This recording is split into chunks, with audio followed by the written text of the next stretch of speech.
Activision is the world's leading game publisher, with titles such as Call of Duty, World of Warcraft, and StarCraft.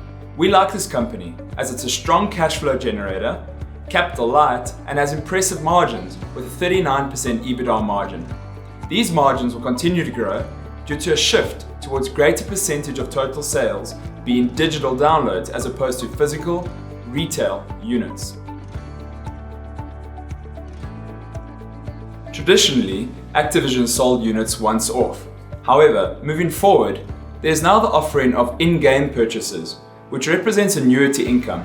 We find this really attractive as at the moment it is around 1/3 of total revenue, but it is growing at 57% per annum.